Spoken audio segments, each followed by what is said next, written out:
ജമ്മു കശ്മീരിലെ കിഷ്താറിലുണ്ടായ ഏറ്റുമുട്ടലിൽ 2 ഭീകരരെ സൈന്യം വധിച്ചു. ജെയ്ഷെ മുഹമ്മദ് കമാൻഡോ അടക്കമുള്ള ആളുകളെയാണ് വധിച്ചത്.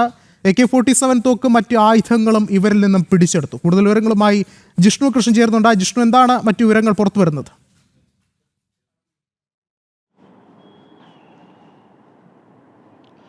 വിഷ്ണു, ജമ്മുകശ്മീരിൽ കിഷ്ത്വാറിൽ ചത്രു വനമേഖലയിൽ ജെയ്ഷെ മുഹമ്മദ് ഭീകര സാന്നിധ്യം കണ്ടെത്തിയതിനെ തുടർന്ന് ദിവസങ്ങൾക്ക് മുൻപേ തന്നെ സുരക്ഷാ സേന പ്രത്യേക ഓപ്പറേഷൻ ട്രാഷി ആരംഭിച്ചിരുന്നു. അതിന്റെ ഭാഗമായി കഴിഞ്ഞ ഒരു മാസത്തിനുള്ളിൽ മാത്രം 5 തവണയാണ് ഈ പ്രദേശത്ത് ഏറ്റുമുട്ടൽ നടന്നിട്ടുള്ളത്. ഇന്ന് 11 മണിയോടുകൂടിയാണ് സുരക്ഷാ സേന ചത്രു വനമേഖലയ്ക്കുള്ളിൽ ഭീകരരുടെ ഒളിത്താവളം കണ്ടെത്തിയത്. പിന്നീട് നടന്ന അതിശക്തമായിട്ടുള്ള ഏറ്റുമുട്ടലിനൊടുവിൽ ജെയ്ഷെ മുഹമ്മദ് കമാൻഡറും പാകിസ്ഥാനിൽ ഭീകര പരിശീലനം ലഭിച്ച സൈഫുള്ള എന്ന കൊടും കമാൻഡർ ഉൾപ്പെടെയുള്ള 2 പേരെയാണ് സൈന്യം വധിച്ചിട്ടുള്ളത്.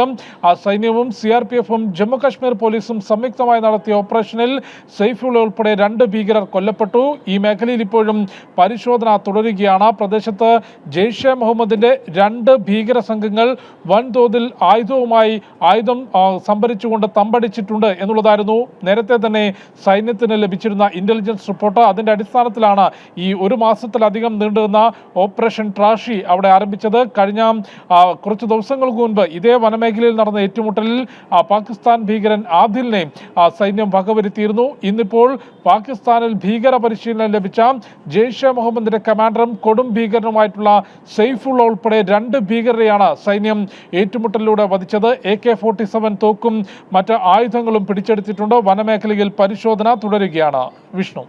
ജിഷ്ണു സൂചിപ്പിച്ചതുപോലെ നിർണായകമായ പരിശോധന തന്നെയാണ് തുടരുന്നത്. നമുക്കറിയാം, നേരത്തെയും നിരവധി ഇത്തരത്തിലുള്ള സമാനമായിട്ടുള്ള ഈ ഒരു തീവ്രവാദപരമായിട്ടുള്ള നീക്കങ്ങൾ ഉണ്ടായിരുന്നു. അതിന് പിന്നാലെയാണ് ഇപ്പോൾ ഒരു സംഘടനമുണ്ടായത്. അതിന് പിന്നാലെ ഭീകരരെ വധിച്ചിരിക്കുന്നു. കൊടും ഭീകരരെയാണ് സൈന്യം വധിച്ചത്. തൊട്ട് പിന്നാലെ ഇവരിൽ നിന്നും ആയുധങ്ങൾ കണ്ടെത്തിയിരിക്കുന്നു. ഇപ്പോഴും പരിശോധന മേഖലയിൽ തുടരുകയാണ്. ജിഷ്ണുവാണ് വിശദമായ വിവരങ്ങൾ നൽകിയത്.